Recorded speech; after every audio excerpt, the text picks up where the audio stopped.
Nosso pastor está trabalhando hoje na Associação Rio Sul, atuando ali como responsável pelo centro de influência, que hoje são 6 na nossa associação, e também pelos alunos da TV Novo Tempo. Preste atenção nesse número. Hoje são 57.095 alunos da TV Novo Tempo, somente na área sul. E sabe quantos membros na área sul tem? 27.200. Tem quase o dobro de interessados estudando pela TV Novo Tempo. E também pelo projeto Um Ano em Missão. Nosso pastor está atuando nessas áreas. E acompanhando ele está a sua esposa Gisele, onde ela se encontra ali. A esposa do pastor Alexandre Gisele. Pastor Alexandre, fique-se à vontade. Feliz sábado, irmãos. É um prazer voltar aqui na Igreja Nova Iguaçu. Quando eu comportei no primeiro ano teológico, se não me engano foi o primeiro, acho que foi o primeiro ano, eu dormi aqui no sul da igreja. Fiquei um mês aqui dormindo no sul da igreja. Agradeço a igreja pela oportunidade. É um prazer voltar aqui. Quero convidar para o protocolo, se quiserem sentar, ficarem perto da família, com vocês. Assim, olha, às 3 horas da tarde nós teremos um encontro. Vamos falar um pouco aí sobre esses alunos da TV Novo Tempo. Vamos mostrar algumas informações, algumas ferramentas importantes. Uma delas você já vai estar recebendo ao sair daqui. Você vai receber esse folhetinho aqui. É o CAP Online, é o Centro Adventista de Treinamento Online. É a estratégia da educação à distância a favor da missão. Você vai se matricular nessa Universidade da Missão, lá no CAP Online, inteiramente gratuito. E ali você vai ter acesso a diversos cursos para lhe ajudar a fazer a missão de Deus aqui nesse mundo, ok? Você assistiu o vídeo, vai abrir uma prova, respondeu o questionário, tirou 7, avança para o vídeo seguinte. E assim de maneira consecutiva. A média, por enquanto, é 7, ok? Mas alguns vão, pastor, a média é pouco, vamos aumentar para a média 8. Não, vamos manter, por enquanto, a média 7. O primeiro curso único que está disponível lá, no momento, é o curso da como trabalhar com os alunos da TV Novo Tempo, como iniciar esse contato com esses novos amigos, ok? Esse curso estará disponível a partir dessa segunda quinzena. E nós vamos iniciar um outro curso que é como ministrar os amigos, e queremos que essa seja uma ferramenta útil para a igreja, o CAP Online, a educação à distância a favor da pregação do Evangelho. No final, você vai estar recebendo aí esse boletim. Está com a sua Bíblia aí? Pegue sua Bíblia. Nós iremos utilizar muito a palavra de Deus hoje, ok? Então pegue a sua Bíblia, pegue caneta, papel para anotar os textos bíblicos, porque nós vamos usar muito a Bíblia. Vamos estudar nesta manhã dois temas na verdade, que aparentemente são temas antagônicos, temas que se chocam, que não existe uma coerência entre um e outro. O primeiro tema é a salvação pela fé. A Bíblia apresenta de maneira muito clara que nós somos justificados, nós somos declarados justos por Deus por meio da fé em Jesus. É quase que um ato judicial, na verdade é um ato judicial. Quando você diz, eu aceito a Jesus como meu Salvador pessoal, você permite com que Jesus entre na sua vida, Deus, como juiz, te declara justo, ainda que tenha todas as provas possíveis para lhe declarar um condenado, um culpado. Deus, como juiz, não, eu lhe declaro justo. Isso é, resumidamente, o que nós chamamos de justificação pela fé. E a Bíblia apresenta de maneira muito clara isso. Nós somos declarados justos porque confiamos em Jesus. Ele é o nosso substituto. No entanto, a Bíblia apresenta um outro tema, o tema do juízo. E quando ela fala sobre o juízo, ela diz que o juízo é segundo as obras. Sabe como pensar nisso? Nós seremos julgados de de acordo com as nossas obras. Mas como que pode? A salvação é pela fé, mas o juízo é pelas obras. Muitos argumentam que o juízo pelas obras é um resquício do judaísmo de Paulo. É um tema que é irrelevante para nós cristãos. Outros dizem que essas passagens do juízo segundo as obras têm o objetivo de colocar um medo nos crentes e incentivar o indivíduo a se voltar para Jesus, porque não conseguem relacionar esses dois temas que aparentemente são temas antagônicos: salvação pela fé e juízo pelas obras. Mas eu preciso entender uma coisa, nós precisamos entender uma coisa, irmãos. A Bíblia fala mais de juízo do que de salvação. Vocês sabiam disso? Vocês sabiam que a Bíblia fala mais, se você matematicamente falando, a Bíblia fala mais da ira de Deus do que do amor dele. Acontece que hoje nós vivemos em uma sociedade que só gosta de estudar e de ouvir aquilo que lhe é agradável. E esse é um tema de estudo fantástico. Estude depois você em sua casa a ira de Deus. Tema fantástico de estudo. Não é o tema dessa manhã. Mas eu preciso entender esse negócio, porque a Bíblia apresenta isso. A Bíblia apresenta esse tema do juízo. A Bíblia apresenta esse tema do juízo segundo as obras. Agora, quando eu estudo e entendo melhor esse tema, eu passo a ter um fruto mais vigoroso. Porque eu preciso, como Jeremias fala lá em Jeremias 6,14, quando se fala da salvação e a gente não aborda todos os temas, que são temas importantes para essa bênção de salvação, e eu prego, eu estou curando de maneira superficial a ferida do povo, dizendo a paz, quando não há paz.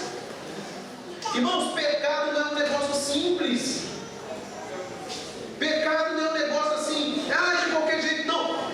Porque se pecado fosse um negócio simples de se resolver, Deus não enviaria seu Filho para morrer por nós. Pecado não é como alguns perfeccionistas reduzem o pecado a ato, como se fosse um negócio simples, entre deixar de fazer ou fazer algo. Não. Pecado é um câncer, é uma doença que infecta todos nós, seres humanos. Não é algo simples de se resolver. Não é algo que eu posso reduzir a atos. E é por isso que a Bíblia fala do juízo segundo as obras. Porque ali fica evidenciado que não há solução humana para esse problema chamado pecado. Agora veja como a Bíblia apresenta isso. Abra a sua Bíblia no livro de Mateus. Veja que o juízo, a ideia do julgamento segundo as obras, ela permeia os ensinamentos de Cristo. Vamos lá, primeiro texto dessa manhã, Mateus capítulo 7, verso 18. Mateus capítulo 7, verso 18, 17 e 18. Eu vou andar aqui um pouco rápido por causa do tempo, mas você anote aí e depois confira em casa. Mateus capítulo 7, verso 17, diz assim: assim toda boa árvore produz bons frutos, porém a árvore má, frutos maus. Não pode a árvore boa produzir frutos maus, nem a árvore má produzir frutos bons. Toda árvore que não produz bom fruto, o que diz aí? É cortada, é lançada ao fogo. Assim, pois, pelos seus frutos os conhecereis. Veja para a sua Bíblia agora no livro de Mateus, no capítulo 25. Mateus, capítulo 25, verso 31. Mateus, capítulo 25, verso 31 diz assim: quando vier o Filho do Homem na sua majestade, e todos os anjos com ele, então se assentará no trono da sua glória, e todas as nações serão reunidas em sua presença. E ele separará um dos outros, como um pastor separa os cabritos das ovelhas. E porá as ovelhas à sua direita, mas os cabritos à esquerda. Então dirá o rei aos que estiverem à sua direita: vinde, benditos de meu Pai, entrai na posse do reino que vos está preparado desde a fundação do mundo. Porque tive e me deste de comer. Tive sede e me deste de beber. Era forasteiro e me hospedastes. Estava nu e me vestistes. Enfermo e me visitastes. Preso e foste me ver. Então perguntarão os justos: Senhor, quando foi que te vimos com fome e te demos de comer? Ou com sede demos de beber? Ou quando te vimos forasteiro e te hospedamos? Ou nu e te vestimos? E quando te vimos enfermo ou preso e te fomos visitar? O rei respondendo lhes dirá: em verdade vos afirmo que sempre que o fizeste a um desses meus pequeninos irmãos, a mim o fizestes. Então o rei dirá também aos que estiverem à sua esquerda: apartai-vos de mim, malditos, para o fogo eterno, preparado para o diabo e seus anjos. Porque tive fome e não me deste de comer, tive sede e não me deste de beber, sendo forasteiro não me hospedastes, estando nu não me vestistes, achando enfermo e preso não foste me ver. E lhes perguntarão: Senhor, quando foi que te vimos com fome, com sede, forasteiro, nu, enfermo ou preso e não te assistimos? E então lhes responderá: em verdade vos digo que sempre que o deixais de fazer a um destes mais pequeninos, a mim o deixais de fazer. E irão estes para o castigo eterno, porém os justos para a vida eterna. Então veja, irmãos, é claro esse texto dos ensinamentos de Cristo. O julgamento será pelas obras. Isso permeia os ensinamentos de Cristo. E aí, como foi dito anteriormente, algumas pessoas não conseguem entender a tensão entre esses dois temas bíblicos: salvação pela fé e juízo pelas obras. Não conseguem entender. Eu preciso ver a Bíblia como um todo. Sabe, irmãos, alguns dizem assim: esqueça o Antigo Testamento. Você já ouviu isso? Alguém falar isso para você? Esqueça o Antigo Testamento. É uma loucura. Qual era a Bíblia que Jesus utilizou? O Antigo, porque o Novo, primeiro livro do Novo Testamento, diz aí os melhores estudados do assunto, começou a ser escrito lá no ano 62 depois de Cristo. Nas melhores da hipótese, na melhor hipótese, perdão. Então, como eu vou? Não, esqueça o Antigo Testamento. Imagine que você é o apóstolo Paulo, é o apóstolo Timóteo, jovem Timóteo, pastor da igreja de Éfeso. E aí Paulo manda a carta para você. E você é o primeiro a ler a carta de Timóteo. Aí você lê assim lá: você é Timóteo. Timóteo, Paulo, estou te falando aqui, Timóteo, porque toda a escritura é inspirada por... O que é a escritura para você, Timóteo? O Antigo Testamento. Porque você nem tinha ciência de que aquela carta ia virar as escrituras ainda. Então isso que é dito aí fora, esqueça o Antigo Testamento, loucura, porque foi essa Bíblia que Jesus utilizou, essa Bíblia que os apóstolos utilizaram, que a igreja cristã utilizou. Agora você quer ver um outro texto que eu acho fantástico. Abra sua Bíblia no livro de Hebreus, capítulo 1, verso 1. Hebreus, capítulo 1, verso 1. Olha que texto fantástico das Sagradas Escrituras. Hebreus 1, verso 1.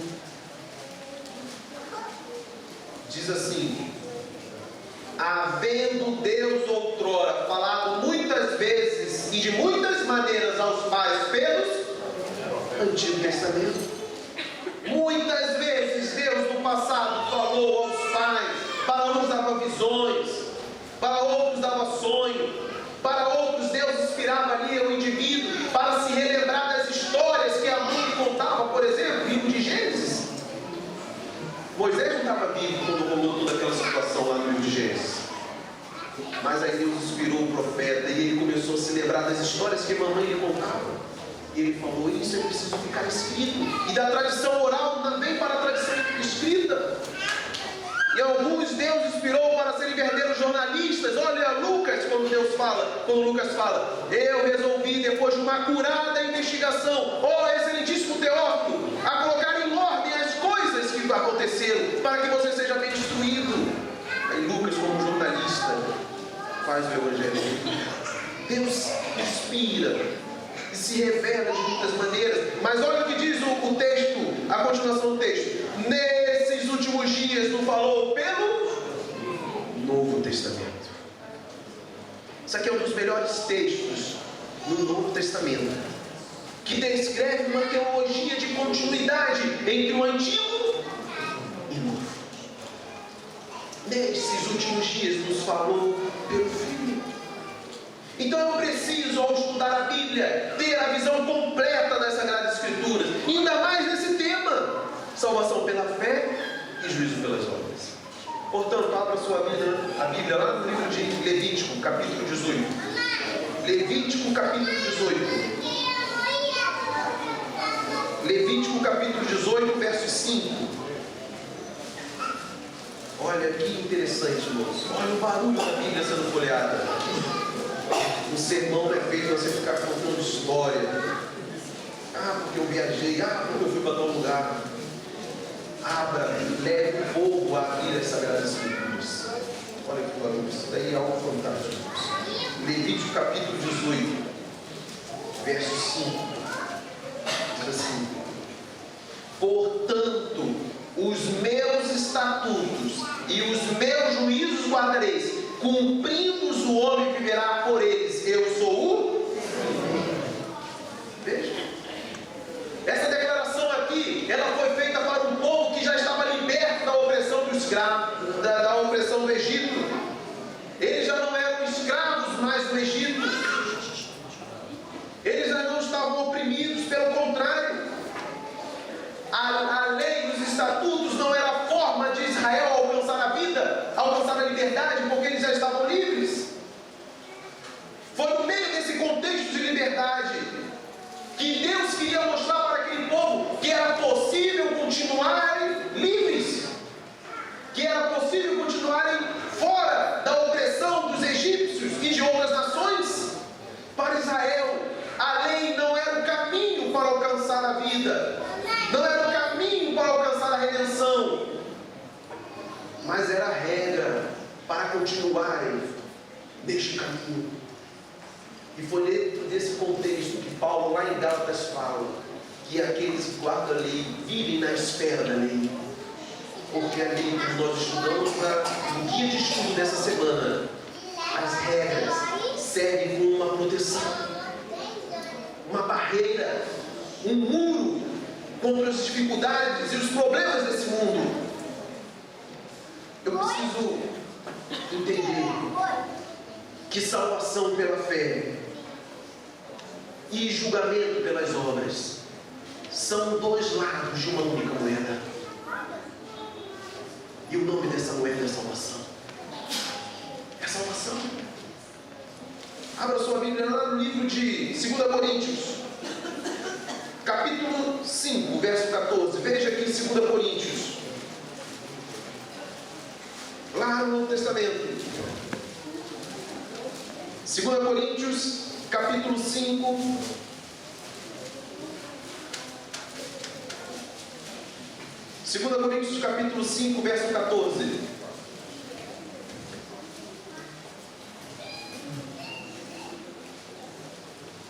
Diz assim: pois o amor de Cristo nos constrange, julgando nós isto, um morreu por todos, logo todos morreram, e ele morreu por todos, para os que vivem, não vivam mais para si mesmo, mas para aqueles que por eles morreu e ressuscitou. Deus nos declara justo para que vivamos para Ele. Esse é o intuito de Deus nos declarar justos. Quando eu falo de declaração de justo, quando eu falo que eu sou justificado por Deus, eu falo daquilo que Deus faz hoje na minha vida. Porque a salvação não é aquilo que foi operado na cruz do Calvário. Eu não estava naquele momento lá na cruz. Eu não vi lá na cruz Cristo sendo morto. Ali na cruz há uma reconciliação, como o apóstolo Paulo fala. Existe reconciliação na cruz do Calvário. Mas como o apóstolo Paulo fala no livro de Romanos, é a vida de Jesus que nos dá a salvação. Por quê? Porque a cruz está vazia. A tumba está vazia. Ele ressuscitou. E é através da vida que Jesus tem hoje, da obra que Ele faz hoje, porque Jesus não está de férias está vivo. E diz o livro de Hebreus que Ele vive por interceder por nós. Então salvação é que ocorre hoje na minha vida, é que ocorre hoje na sua vida. Hoje é o dia da salvação. Amém. É hoje. É o momento de você abrir o coração, rasgar o coração e permitir ter uma experiência redentiva com Cristo, uma experiência real com Jesus. Nesse momento Jesus está trabalhando fora das paredes dessa igreja. Uma outra ideia, não, Jesus trabalha onde?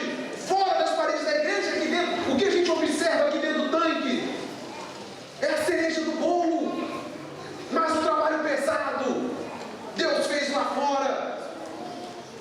É lá fora que Deus faz o trabalho pesado. É lá fora que um dia Deus lhe alcançou de alguma maneira, Ele trouxe para cá e um sábado pela manhã. Minha mãe passava em frente à igreja adventista de Campo Grande e ela xingava, ela tinha ódio da igreja adventista. Eu não era nem nascido, irmãos.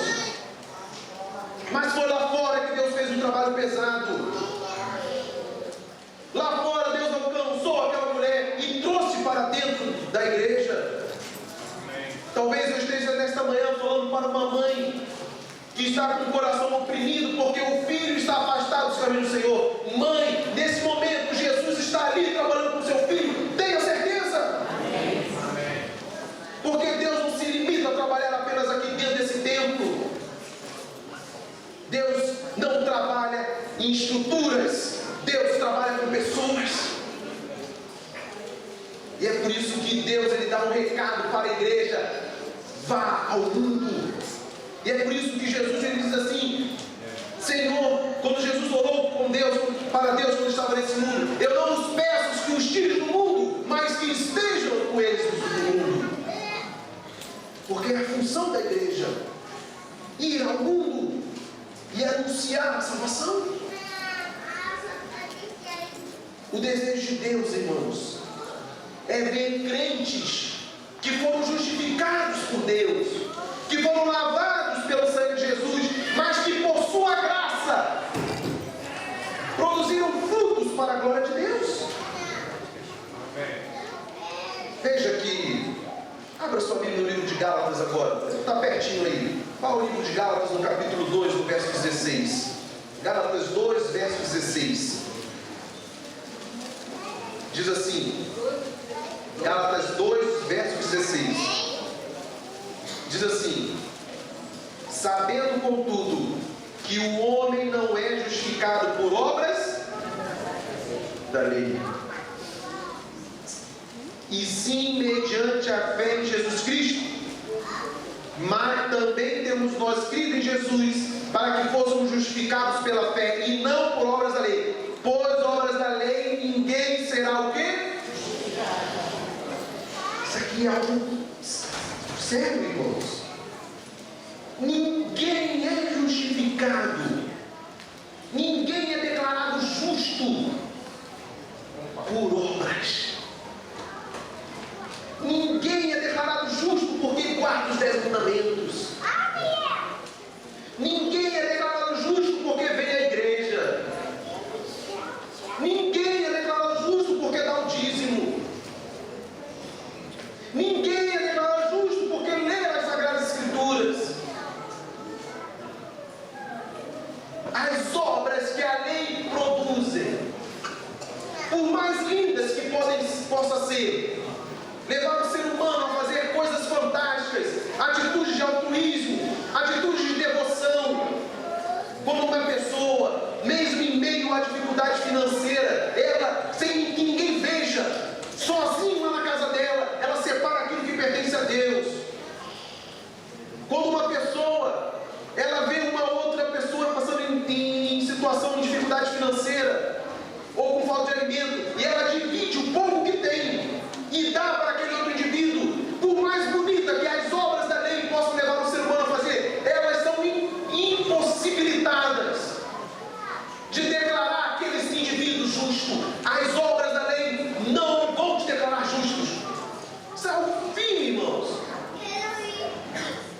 Mas por outro lado, a Bíblia apresenta que o juízo é pelas obras. Abra sua Bíblia no livro de Romanos, no capítulo 14, verso 10.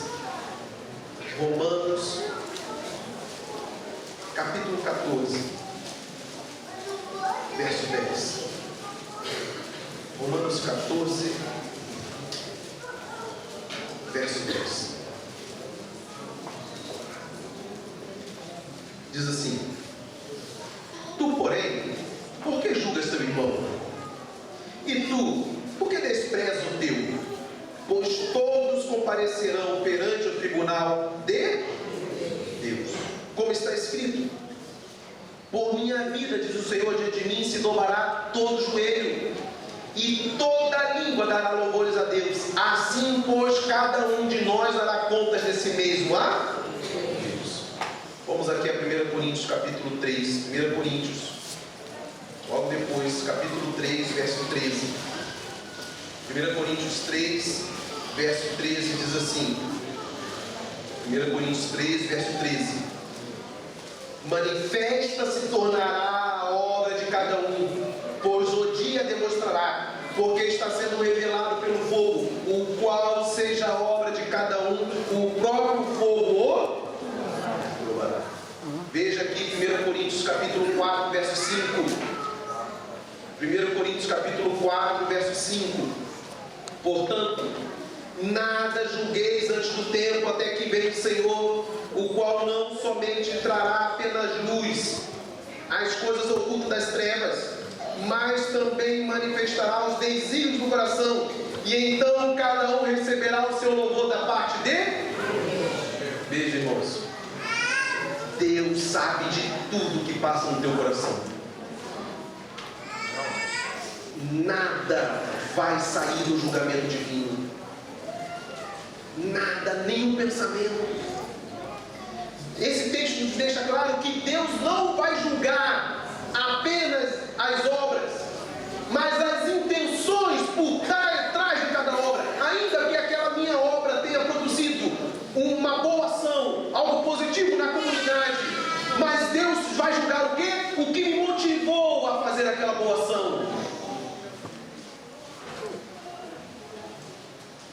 Outro texto, 1 Coríntios capítulo 6, verso 9.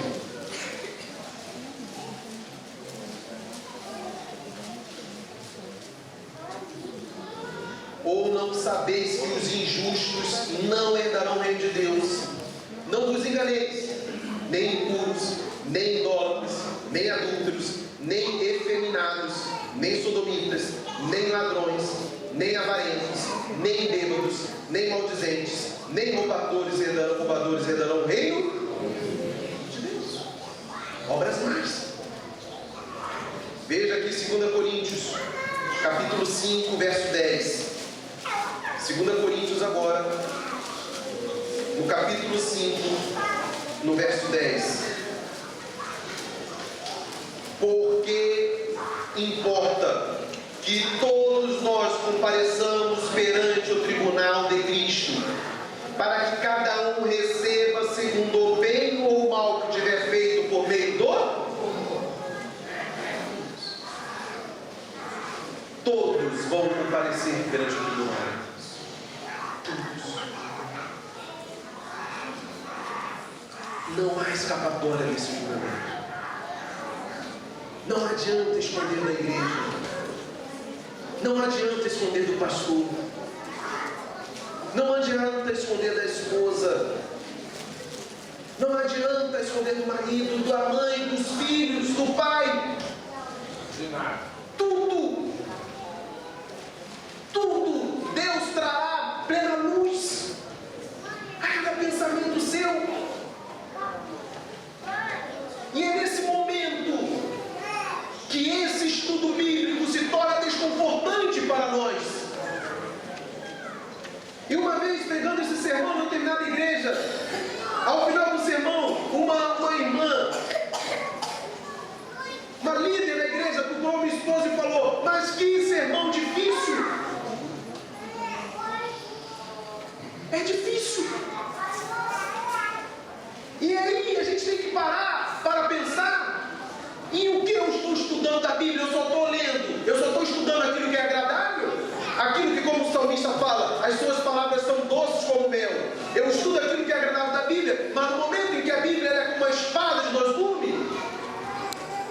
inferno na alma e diz: filho, isso está te matando, eu não estudo, eu não quero me aprofundar, eu não quero conhecer o tema bíblico.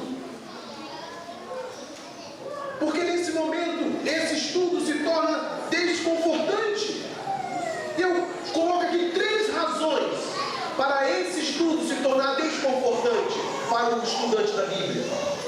A primeira razão é porque os cristãos, precisamente aqueles que foram justificados por Deus, precisamente aqueles que foram declarados justos, eles também comparecerão no dia do juízo. Claro, todos vão comparecer perante o juízo. Segunda razão para esse estudo ser desconfortante para nós é porque o juízo é segundo as obras. Eu preciso fazer um exercício mental gigantesco para anular os textos que nós lemos anteriormente e dizer que não é segundo as obras. Terceiro motivo que torna esse estudo desconfortante para nós é que 2 destinos são possíveis para aqueles que professam a Jesus, que dirão: eu sigo a Jesus. 2 destinos são possíveis: vida eterna ou morte eterna. Podemos voltar a outras razões. Quem sabe uma outra razão é porque esse estudo deixa de maneira muito clara e evidente que Deus não faz acepção de pessoas. Não é porque você é adventista do 7º dia que a mão de Deus vai pesar menor para você lá no juízo. Vai pesar de forma igual. Adventista ou não adventista, líder ou não líder da igreja. Estes textos nos ajudam a entender uma declaração que é comum nos nossos dias, mas que é completamente errada à luz bíblica. Alguns dizem assim: uma vez salvo, salvo? Mentira. A Bíblia diz que essa declaração é uma mentira. Ela é errada.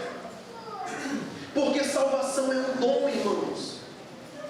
Salvação é um dom. E o dom da salvação não permanece quando eu rejeito o doador. Se eu rejeito o senhorio do doador na minha vida, eu não estou salvo. É mentira. Pastor, como entender então esses 2 temas que são tão antagônicos, tão diferentes? Salvação pela fé e juízo pelas obras. Sabe qual é um dos grandes erros de um estudante da Bíblia? É que ele começa a se aprofundar no tema das Sagradas Escrituras e se afasta da pessoa de Jesus. Não importa qual é o tema que você esteja estudando, corra para o Mestre. Não importa qual é o sermão que você está preparando, corra para o Mestre. Porque o Mestre Jesus, ele é o personagem central das Sagradas Escrituras. Você já leu o Antigo Testamento? Aí quando você lê o Novo Testamento, você pensa: mas aqui é um Deus. Aí você lê o Novo, você pensa que é outro Deus. Você já teve essa impressão. Sabe por quê? Porque antes você estava vendo preto e branco. Aí chegou no Novo Testamento, você vê mais colorido. Porque agora o Deus, o que era o Verbo, que estava com Deus no princípio, o Novo Testamento diz que ele se fez carne e habitou entre nós, e o seu nome era Jesus. E é por isso que existe essa aparente diferença, porque existe um upgrade na revelação de Deus no Novo Testamento.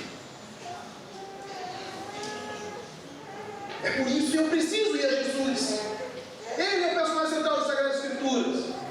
E aí quando eu vou a Jesus, quanto mais radicalmente alguém percebe o amor de Deus, quanto mais eu me aproximo de Jesus, mais ao aproximar de Jesus vai me produzir uma vida de amor e de serviço. Porque aí nós somos chamados a amar como Jesus amou. somos chamados a perdoar como Jesus perdoou. E Jesus perdoou em meio à ingratidão, irmãos. Jesus não perdoou porque o ser humano resolveu se explicar. Não! Diz a palavra de Deus que Ele nos amou quando nós éramos o quê? Pecadores, inimigos. Como diz lá em Isaías capítulo 1, versos 17 e 18: vinde, arrazoemos, diz o Senhor. Vinde, vamos bater um papo, vamos conversar. Ainda que os nossos pecados sejam como a escarlata, se tornarão brancos. E assim nós conhecemos a Jesus. E nós somos desafiados a perdoar em meio à ingratidão. Eu não sei se nessa igreja há alguém aqui que está magoado com um irmão ou com uma outra irmã, ou com um parente, ou com um pai. Irmão, eu vou mudar de igreja porque eu não aguento mais ver Beltrano. Meu irmão, você pode estar perdendo os 2 mundos. Você está perdendo este mundo porque você poderia estar vivendo todos os prazeres que o pecado pode lhe oferecer. E você está perdendo o mundo por vir, porque não existe céu, não existe vida eterna para aquele que não libera perdão. Não existe. Perde os 2 mundos. Nós somos, quando eu olho, quando eu me aproximo de Jesus, eu sou levado, eu sou desafiado a perdoar como Ele perdoou, mas eu não sei como fazer isso. Então vá ao Mestre, vá a Jesus, se aproxime do Mestre, Ele vai lhe ensinar, Ele vai lhe capacitar, porque aí nós somos desafiados a viver uma vida de acordo com o Espírito Santo, como Jesus viveu. Quando eu olho para a cruz, quando eu olho para Jesus, eu sou convidado a viver uma vida de discipulado. Eu entendo que o tanque batismal não é o final da caminhada, mas é o início da amizade com Jesus. Eu entendo que a minha vida espiritual, o ápice da minha vida espiritual, não é no tanque batismal, mas é quando todo dia eu me acordo e me ajoelho aos pés de Cristo. Porque o ápice é sempre quando eu estou ao lado de Jesus e não em um evento isolado da minha vida e experiência cristã. Quando eu estudo este tema, ela mandou só 2 presentes. Do juízo pelas obras, eu fico desesperado, irmãos. Vou botar seu nome na lista. Quem aqui pode permanecer em pé diante do juízo de Deus? Ninguém. Ninguém. E o que eu faço? Eu preciso correr para Jesus. Eu preciso confiar que Ele é o meu advogado. Eu preciso abandonar aquilo que eu confiava no passado e confiar nesse meu novo amigo. Eu preciso me arrepender, deixar de olhar para trás e olhar para Jesus.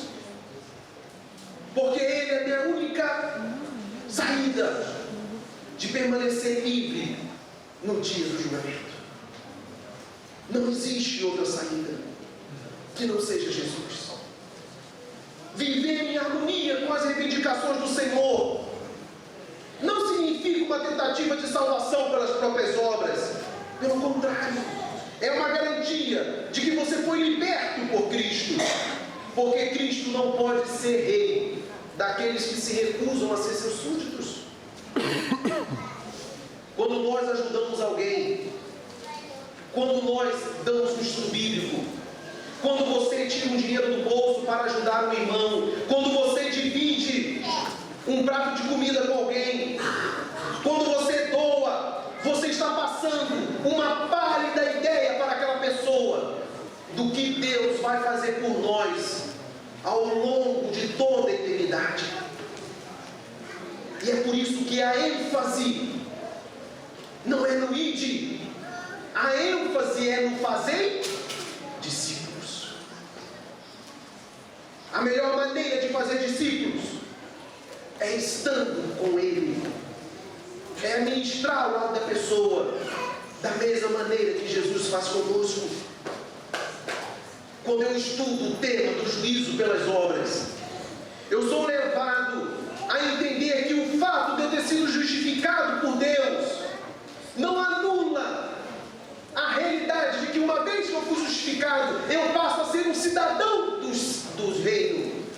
um cidadão da Nova Jerusalém, quando você aceita Jesus como Salvador pessoal, você ganha uma nova certidão de nascimento, uma nova identidade, que lhe dá uma garantia, que lhe dá um passaporte para entrar na cidade santa. E por isso, você precisa viver como um cidadão da cidade santa. Porque você não pode dizer, não, eu vou pisar em ruas de ouro e se comportar como um discípulo do diabo. Não. Eu preciso fazer a diferença na minha vizinhança.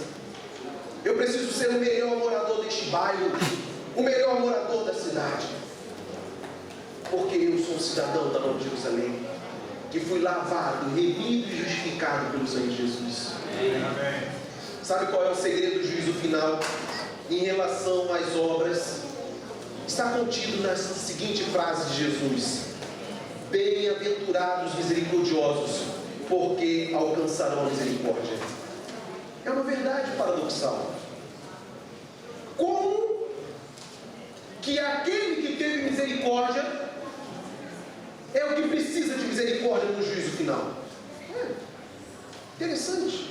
É diferente de um ensino judaico e do ensino de muita gente aí fora, de algumas igrejas aí fora que dizem que o princípio operativo do juízo final é a justiça de Deus sem misericórdia. Não.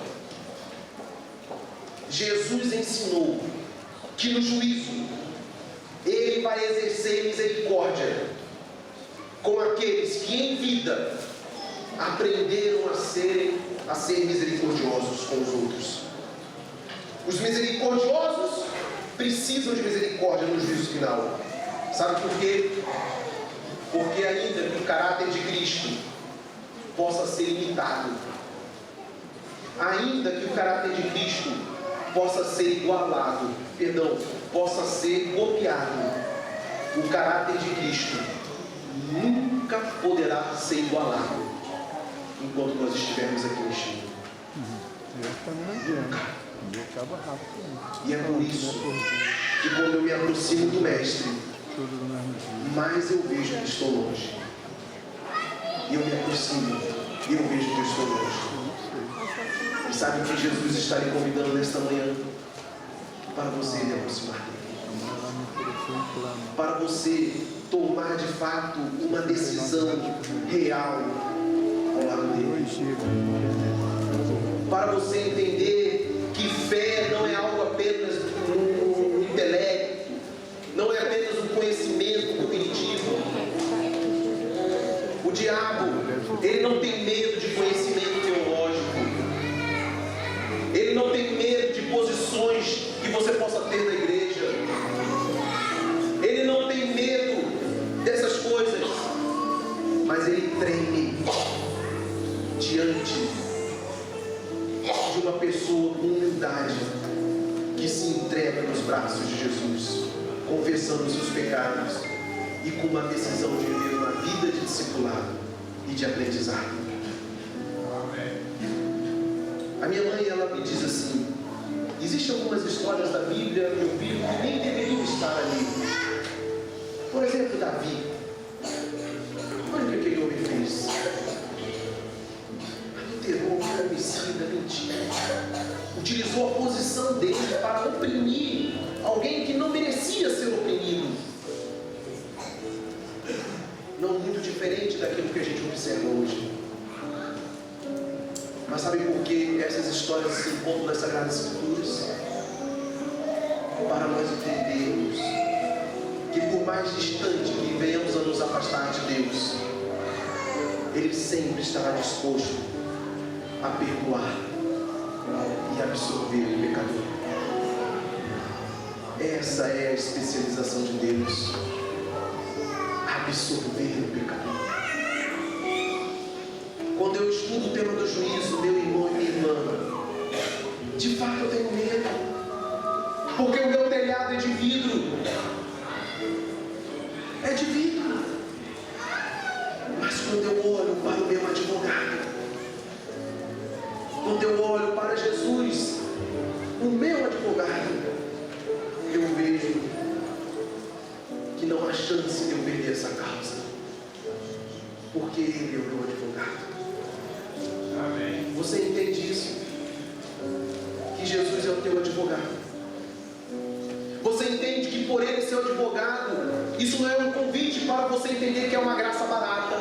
Não, então eu vou vir de qualquer jeito. Não, então eu vou fazer. Sábado eu entrego para Deus, mas sábado da noite é do diabo. Se você coloca a tua vida na mão desse advogado, isso produz uma vida de serviço e de gratidão, porque Ele te ama de graça. De graça. Você entende que Jesus te ama de graça? Não é porque você compra um perfume, não é porque você vem na igreja. Deus te ama de graça. E agora? É você capaz de amar a Deus de graça? É você capaz de servir a Deus, de produzir boas obras de graça? Ou você é como aquele credor incompassível da parábola, que quando o rei diz, eu perdoo, ele fica tão desesperado que não acredita no perdão, que ele sai da presença do rei, encontra um indivíduo que lhe devia R$10 e diz, você vai pagar.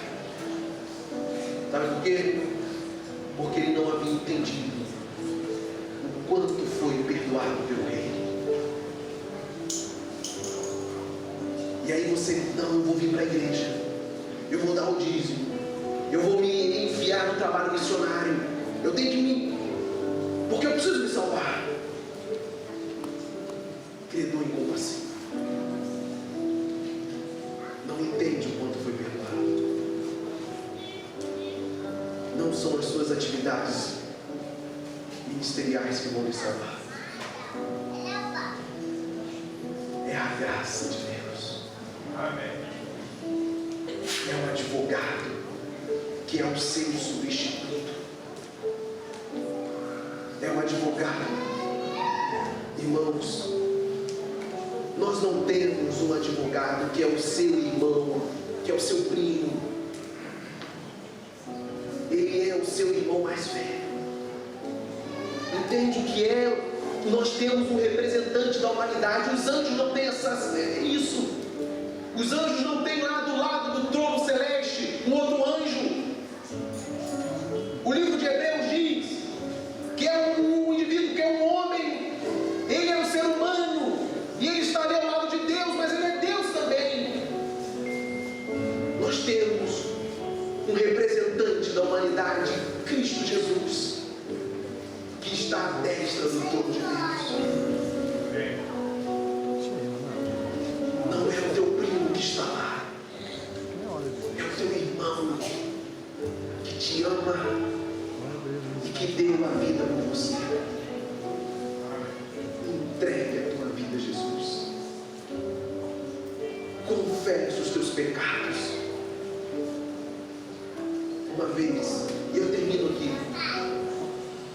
um pastor amigo meu estava realizando uma conferência bíblica e havia uma senhora, uma jovem senhora muito vaidosa, extremamente vaidosa, e dentro daquela vaidade ela foi impactada pelo Evangelho e ela começou a frequentar aquelas reuniões.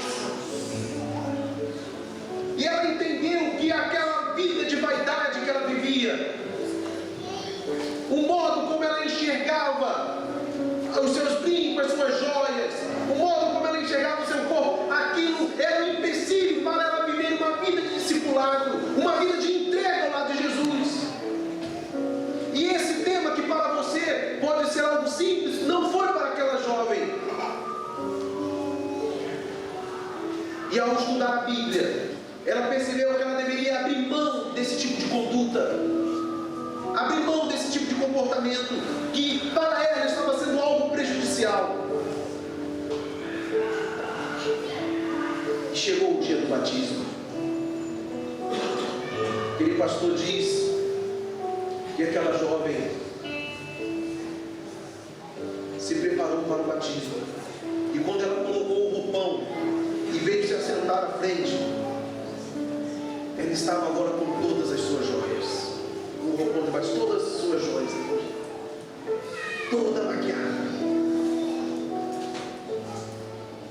Naquele mesmo momento, o funcionário foi para cima do pastor e falou: pastor, você não deu os estudos. Pastor, você não vai poder batizar. E aquela pressão em cima do pastor. E eu louvo a Deus, irmãos, porque o ministério entende que o batismo é uma prerrogativa do pastor. Qualquer pastor ordenado, irmãos. Se hoje eu viajo lá para o deserto, vou lá para o meio de Tocantins. Aí lá eu encontro uma pessoa e eu falo do Evangelho para ele. E eu falo Jesus para ele. E não tem igreja, não tem nada. Mas existe um rio. Qualquer pastor ordenado tem uma autonomia de batizar. O batismo é uma decisão do pastor. A igreja não vota batismo, a igreja vota a recepção do membro. E aquele pastor, ele se virou para os anciãos dele e falou assim: olha, eu vou batizar. Se vocês não quiserem receber fulano como membro, é uma decisão da igreja, vocês estão livres para fazer isso, mas eu vou batizar. Aquela mulher que chegou no tanque batismal, com os seus brincos, com suas joias, toda maquiada. O pastor então a batizou em nome do Pai, em nome do Filho e do Espírito Santo. E quando aquela jovem saiu das águas, ela fez uma das cenas mais lindas que marcou a vida desse meu amigo e daquela congregação. Ela retirou os brincos, retirou as joias, o colar, os anéis, colocou na mão desse pastor e disse: eu achei a joia, não preciso mais destas. Você entendeu isso? Que você achou as joias. Você achou a joia. Largue todas as outras coisas. Largue aquele namorado que te afasta de Deus porque você achou a joia. Largue aquele site que lhe afasta de Deus porque você achou a joia.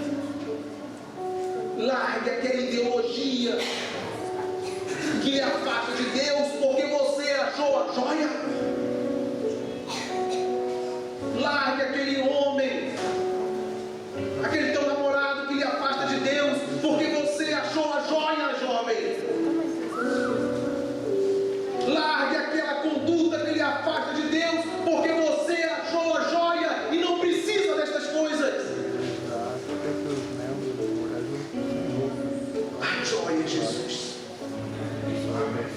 Você nesta manhã achou a Jesus. Não precisa de mais nada. Nós vamos ter enquanto o nosso irmão estiver cantando, converse com Deus. Fale da realidade que é: Senhor, eu achei a joia, me ajude a se agarrar nesta joia.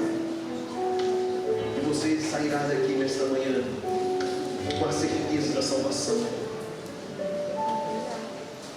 Há alguém aqui, não quero fazer uma pergunta, há alguém aqui que não desceu as águas ainda? Levante a mão. Alguém aqui? Quero identificar alguém aqui que não desceu as águas. Tem uma, duas. Há mais alguém? Pode ficar em pé só para a igreja visualizar vocês, por gentileza.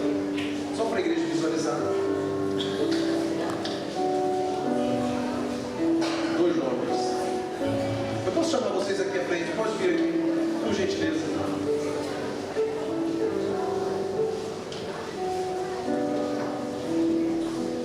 Uma família. É uma família? Você quer? Ah, tá. Vem aqui, seu nome, perdão? Cássia. Seu nome é Breno e Gustavo.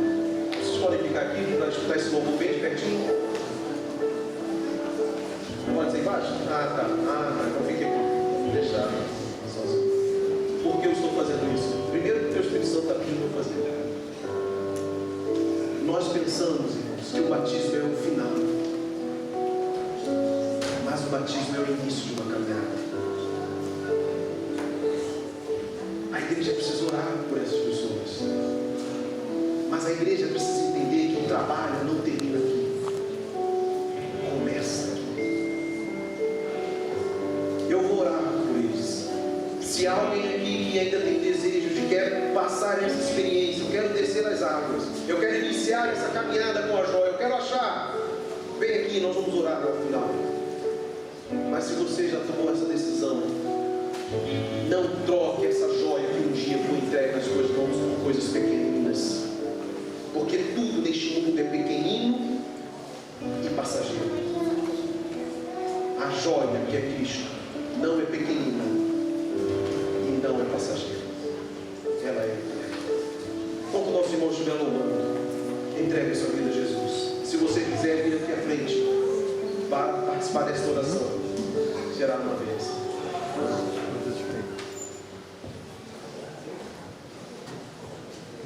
Eu quero que ela